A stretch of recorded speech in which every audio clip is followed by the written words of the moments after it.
Maswera sei muri yeZimbabwe. Tinokuchingamidzai zvekare kune chimwe chirongwa pano paZim Facebook Secrets and Confessions. Tadzoka zvekare nemamwe masecrets nemaconfessions. Reketai tibva tapinda mumamessages edu atadzoka takakubatirai. Message yedu yekutanga yakamira sekudai so: hanzi mukomananshi muri sei zvenyu, thank you very much nekundipawo mukana wekuti ndinge ndichiyambirawo vamwe vanhu vari mumachechi. Inini zita rangu muchangonditiwo madzibaba Fred, uye zvekare ndine secret yangu yandiinayo. Nyaya yangu yakatangira kumashure uko kwandainge ndichiita zvechikorokoza. Ndakatanga kuita zvechikorokoza mugore ra2012.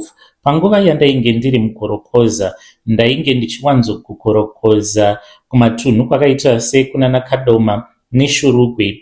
Upenyu hwangu mukoma ndaiva munhu aingofarira kushanda, ndainge ndisingarwi nevanhu, uye zvekare ndainge ndichitungamirirwa naMwari. Ndakawana mudzimai wangu ndikamuroora, tikaita vana vedu. Ndainge ndichifamba ndichienda munzvimbo dzakasiyana siyana, uye zvekare ndainge ndiine mhanza yadainge ndiinayo. Ndainge ndiine laki rainge rakaita laki serasekuru vangu, nekuti vaizivikanwa kuti kana vakangobuda vaidzoka vaine mhuka yavanenge vakabata. Kunyange mari yainge isiri yekuti ndainge ndatova mbinga, but mhuri yangu yaikwanisa kudya ichiguta.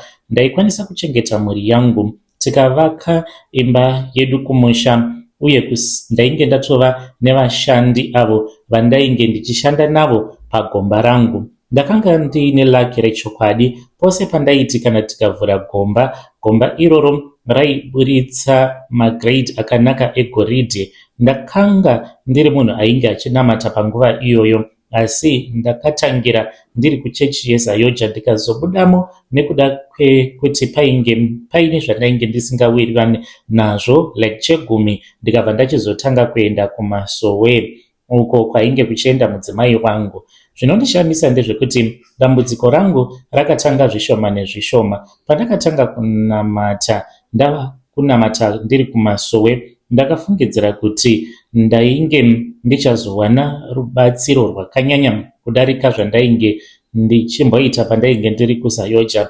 Ndikasvika pakuzotoitwa muprofita kumasowe. Takazobva kuKadoma tikabva tichizouya muHarare. Tauya muHarare mukoma mainge mava mugore ra2023.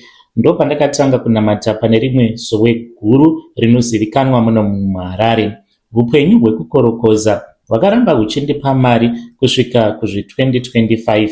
Panguva iyoyo pane imwe mbinga iyo inozivikanwa nenyika yose, murume ane pfuma inoshamisa.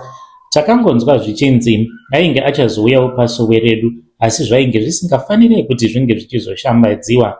Haana hake kuzouya pasowe redu, asi pane vanhu vakauya vachiti vainge vakamiririra zita rake. Mazita ake haatauriki, haangotaurwi pose pose, uye zvekare anozivikanwa nepfuma dzinokandwa pasocial media.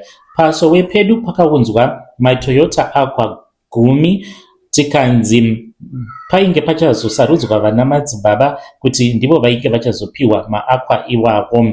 Mukomanashi ndakafara chaizvo, nekuti neranguwo zita rakawanikwa riripo. Ndikabva ndatopiwawo, ndakava mumwe wevashoma avo vakapiwa makey eToyota Aqua. Ndakapiwa Aqua yeWhite. Panguva iyoyo ndakati, Mwari mandiyeuka, ndowana chekufambisa, ndichaita mufamba nyore kubva zvino. Asi mukomanashi mazuva mapfupi akatevera mushure mekugamuchira makey emotikari iwayo, muchiri muna 25, mhanza yangu yakabva yatongodambuka kuita kunge tambo. Ndainge ndisisina laki zvachose. Kubva muna 2012 ndichishanda mugodhi, ndakange ndisati ndakambobvira ndakasangana nebad luck rakadaro. Pose pandaivhura mine shaft itsva muna 2025, kunyange michini ichiratidza kuti goridhe riripo pasi, ndaiti kana ndikasvika pariri gomba raibva raita dry mukoma, goridhe raita seriri kunditiza pamberi pangu. Mishini ichitokuudza kutoti goridhe riripo, asi maiti mukachera hamuna kana chituku chamaimbobata. Ndakashaya kuti chii chiri kuitika. Mari yose yandakange ndakachengeta yakatanga kuparara nekubhadhara makompresa, dhiziri, asi mhedzisiro yacho yaingova 0. Ndipo pandakatanga kunzwa nhoroondo yemaspirit of transfer, ndikabva ndazoziva kuti zvechokwadi mbinga iyoyo haina kutipa motikari dzekuti isusu tinge tichibudirira. Takapiwa motikari kuitira kuti ivo vange vachizotora laki redu vachitipa minyama yavo nematambudziko kuda avanenge vachisangana nawo mukurarama kwavo. Ivo vange vachizova nemabhizinesi anobudirira, isusu tichingoramba tere muvhu. Hepano pamotikari yandakapiwa, mashura chaiwo akaitika after ndabva mukupiwa mota. Motikari yandakapiwa iyi Toyota Aqua imotikari yekuromba, yakabva yatanga kutongodudza chokwadi kuhope kwangu. Mota iyi yaitika ichiuya kwandiri yaichinja kuita rwaivhi rwewhite. Makamboona rwaivhi rwewhite here? Ini handisati ndakamboona rwaivhi rwewhite. Ndaiona rwaivhi rwaiuya kwandiri. Zvakatanga kundinetsa kuti sei ndava kurota rwaivhi ruchiuya kwandiri. Rwakazotanga kundiudza rwaivhi irworwo kuti ndirwo rwainge ruchitumwa kuzondipa bad luck. Nguva pfupi chaiyo, tichiri muna 2025, motikari yakabva yamira kufamba. Ndakafungidzira kuti yainge iri fault diki, asi pandakazoenda kuna mechanic automech, akatarisa nemushina wake, akanditarisa akati, madzibaba, mota yenyu iyi bloko yayo ndiyo yakatokreka, ende kuti tinge tichiigadzira zvekutodaro panozotobuda mari.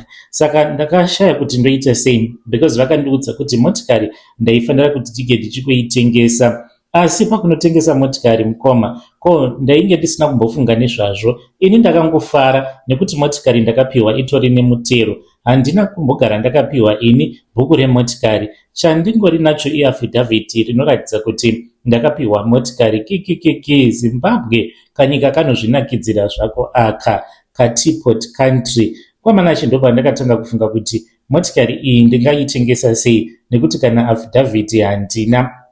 Takangoteererwa motikari, regai ndiseke zvangu ini. Mukomanache mota iyi yakangouya mumaoko angu last year muna 2025, asi yatova scraper rigere pamba pangu randisingakwanisi kana kutengesa. Ndakamboedza kutsvaka mari yekuti ndige ndichitenga imwe injini, asi ndipo pandakaona kuti mari yangu yose yekumaini.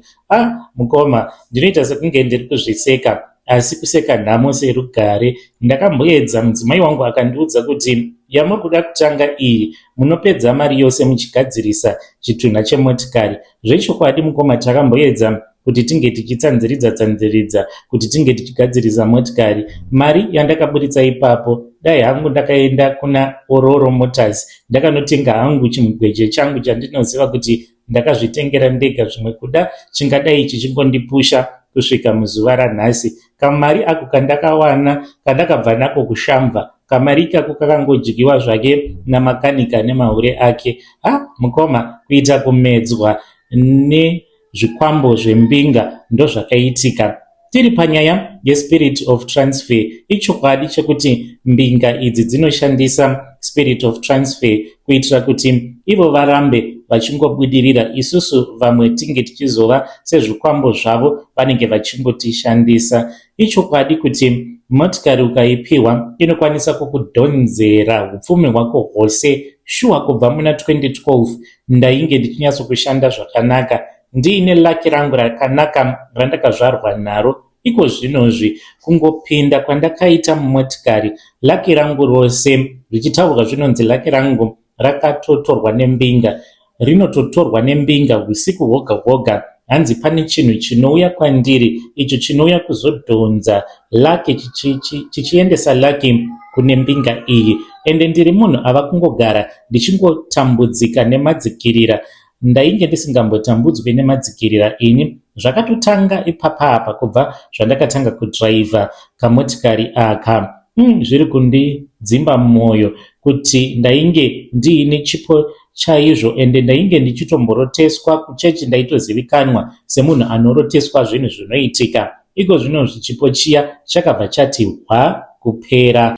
Chakanyanya kundirwadza ndechekuti kuchechi kwedu tinonzi tose tinofanira kuti tinge tichitaura nezwi rimwe chete. Ndakaenda ndikaedza kusimudzawo izwi rangu pasuwe kuvakuru, handina kuita zvekutaura pajekerere. Ndikaona kuti tose tiri 10 kudaro takapiwa maakwa awo tose takanga tava mumatambudziko akasiyana siyana. Umwe ane mwana wake akaita chirwere chisinganzwisisiki, umwe akatizwa nemukadzi, umwewo aitawo zvekukorokoza kugomba kwake. Kune vakomana vaviri avo vainge vamushandira kwemakore nemakore vakangodirikirwa nemugodhi. Ndakaenda kumabhishopu direct ndikati motikari dzatakapiwa idzi kuti hadzisiridzo here dziri kuti unzira matambudziko muupenyu hwedu, nekuti tose tiri kungosangana nemaproblems, mabad lucks. Maybe takatorerwa zvipo zvedu, hameno kuti munozviona sei. Saka ndakangotaurawo ndichiti ndiri kutaura nemabishops angu sezvo vainge vari vanhuwo vandainge ndashanda navo kwemakore akati wandei. Ndikati tiri kuparara maonero angu tiri 10 isusu nepfuma yedu. Imiwo makapiwa motikari nekuti vakuru vedu vane motikari dzavo dzavakapiwa dzakanaka kudarika dzedu idzi dzatakapiwa. Ndikati imiwo muri kuzviona sei, muchiri nelaki here kana kuti kwete? Pachinzvimbo chekuti mabishop ange achindinzwira tsitsi kana kunamata kuti minyama iyi inge ichizosunungurwa, ndakachikidzirwa nenzira inotyisa. Ndikanzi kana uchiri kuda kugara munyika itizii kunyarara. Vakanditi ndine mweya weshanje, ndikanyadziswa, even though nyaya idzi ndainge ndakadzitaura kubackground pasina ainge achizviziva. Ndakazoshamisika ndava kunongedzerwa tiri pasowe uri musi weSunday zvichinzi uyu murume uyu ari kunzi namweya mutsvene, ane mweya wegodo nemweya weshanje, ende ndiri kusvibisa zita remukuru wechechi. Ndakanyadziswa pamberi pechechi ndikabvunzwa kuti ndainge ndichida here kusvibisa naMwari wacho. Ndakanzi chinyarara nekuda kwekuti mweya mutsvene havasi kuda kuti vange vachizokuparadza. Ndakanzi ndinge ndichinyarara kuitira kuti mweya wetsvina unge uchizobva pandiri. Bishop vakataura zvose izvi pamberi pevanhu vose. Ndakanzwisisa kuti zvimwe kuda bishop vane zvavari kuona. Mukomana machechi mazhinji mazuva ano atongovawo mamarketplaces, uye zvekare mbinga dzinouya kuzorasirira zvinhu zvavo kana vatambudzwa neurombwa hwavo. Matambudziko avo vanouya kuzomarasirira kuchechi nekuti vanoziva kuti kuchechi kune vanhu vanenge vaine mwoyo chena.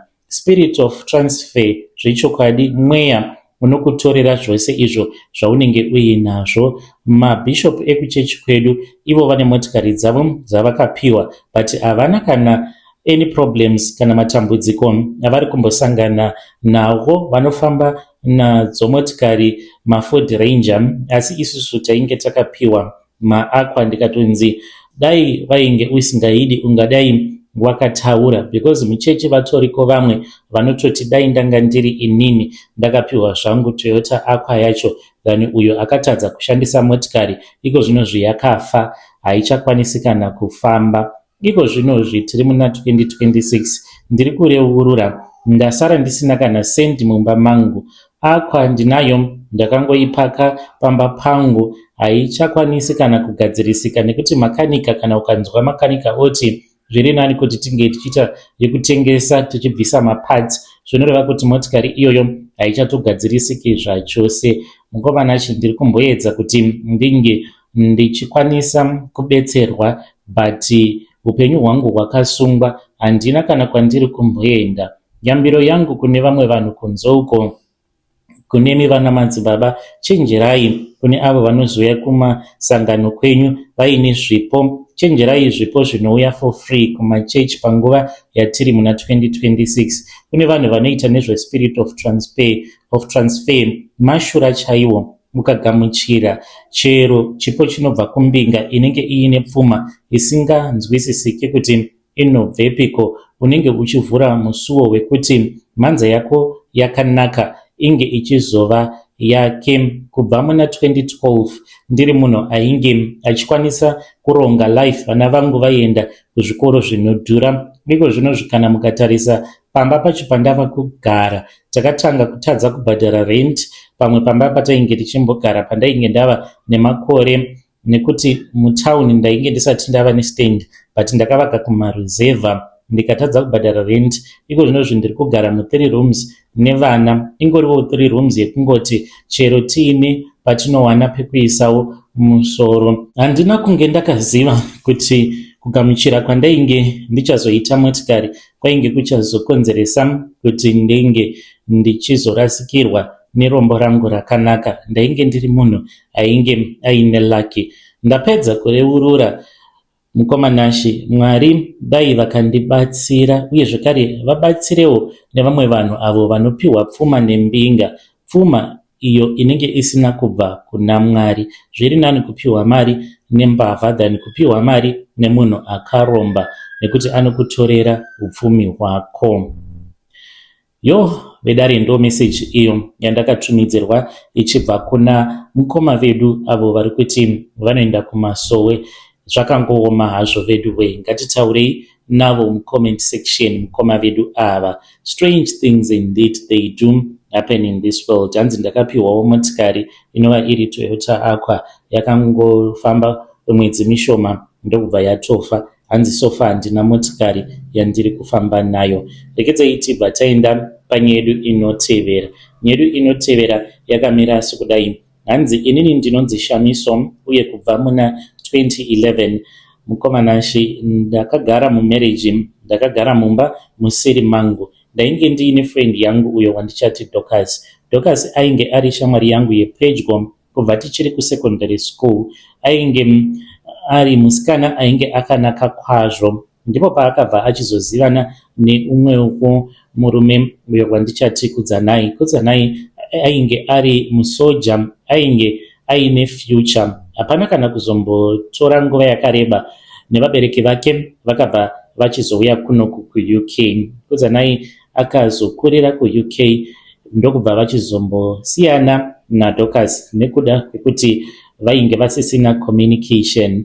Muna 2011 Kudzanai akadzoka kuzoroora Dorcas, a village girl.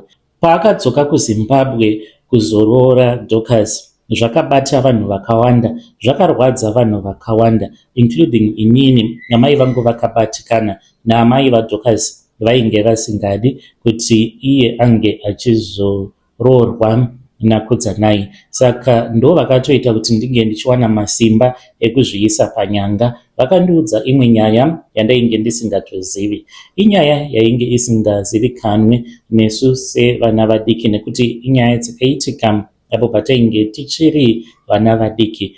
Vachitaura ivo vanoti baba vaDorcas vainge vakambofambidzana naamai vaKudzanai isusu tisati tazvarwa. Saka ndo painge paine grudge, vachiti muvengi wangu haangambofi akazoita mwana, mukomana uyo anozonoroora mwana wangu. Saka pavakaramba, iniwo ndakatanga kuwana simba rekuenda kuna Kudzanai ndichimuudza zvimwe zvekunyepa. Ndaiti ndikaudzwa zvandinenge ndaudzwa naamai vaDorcas, ndaenda kuna Kudzanai ndonowedzeredza ndichiisa zvemaspices kuitira kuti iye ange achivenga amai vaDorcas zvekare nekuzovenga Dorcas wacho. Akazondiudza kuti sezvo vainge vasingakwanisi kugamuchira mari yake yeroora, ainge achida future naDorcas, saka ainge ava kutoda kutomutizisa kuti vange vachizoenda vose. Ndakabva ndachizonoudza amai vaDorcas ndikati ndozviri kurongwa nemukuwasha wenyu. Vakabva vachizoita kuti ange achienda kunoshanyira hanzvadzi yavo, haana kuzokasika kudzoka. Iniwo ndikabva ndawana mukana, ndikabva ndachizorara naKudzanai. Ndakamuudza kuti ndainge ndatova nepamuviri, iye akati tichazoona. Ndainge ndabatwa negodo rekuti ndige ndichimutora. Amai vaDorcas vakatondisapota, vakatofamba neni tikatoenda kune imwe n'anga uko kwandakanobetserwa. Mukomanashi bati vanhu vanenge vachidanana vanenge vachingodanana chete. Dorcas akazodzoka akatomboenda akanogara kumba kwana Kudzanai semuroora. Akazodzoka kumusha, ainge anzi chienda unoona vabereki vako unovaudza chokwadi kuti nyaya yavapo ndava kutotiza ndava kuenda newe kuUK, but ndoda kuenda newe zvinenge zviri pamutemo. akazouya Dorcas ainge ava kutoglowa. Apa inini ndainge ndakabatikana nezvandainge ndichinzwa, nhumbu yainge yatovapo mukoma, even though ndainge ndakanyepera kudzanai kuti ndava nepamuviri ndisati ndava shuwa. Paakadzoka akati ainge achida kuti ndinge ndichimugadzira musoro wake. Ndakati ndiri busy ndichimugadzira musoro wake, ndikabva ndamugera vhudzi zvishoma, ndikabva ndatora vhudzi iroro ndakazoenda naro kune imwe n'anga. Izvi ndakazozviita amai vake vasingazvizivi. Akadzokera akanogara kuHarare nanatete vake, vakangotanga kungomubata rafu. Paakangodzoka achingondiudza akati, usaudza mama, ndichazoona kana zvikaramba ndinodzoka hangu kuno kuZimbabwe, mira nditange ndamboenda kuUK. Mukomananshi ndakabva ndaudza amai vake, akarwadziwa akati, ungandiita zvinhu zvakadaro, ungabva waudza here amai vangu? Iniwo ndichitopinda muroad ndainge ndatokumbira mari kuna amai vangu ndavaudza chokwadi, ndokubva ndachizoenda kuHarare. Ndikasvika mumaoko avatete vakudzanai ndikavaudza chokwadi chose. Hanzvadzi dzake dzakazouya dzikanditora because ndainge ndatova nepamuviri. Shamwari yangu paakazonzwa nezvazvo akarwadziwa. Kudzanai akambondisiya kwegore rose akazonditora tikazoenda tose kuUK. Iko zvinozvita tova nemakore akawanda. Ndine vana vatatu nakudzanai. Ndine imba yakanaka inoyevedza uye tine mari isingaperi. Asi Dorcas ndinogara ndichingomuona. Iye akazosara kumusha akatanga kurwara nepfungwa. I think it was because ainge achinyanyisa kufunga hysteric. Akazosvika pakushayika. Saka akati afa muna 2019 akafira kune rimwe prazi kuDurban kuSouth Africa uko. Akarohwa nestroke ari kumunda achishanda semunhu aipota achirasika njere. Vakangomutora akaendeswa kuchipatara, saka akabva achizoshayika.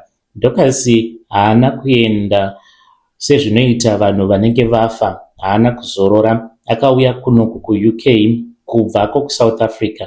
Iko zvinozvo ndinotadza kurara ndinomuona Dorcas anenge akamira mumba mangu. Anoti kana ari mazuva ake ekuuya pandiri, anenge achiuya mumba mangu usiku hwega hwega. Anenge akapfeka hembe idzo dzaainge akapfeka musi uyo wandakamugera vhudzi rake ndikazoritora ndikazoenda naro kun'anga.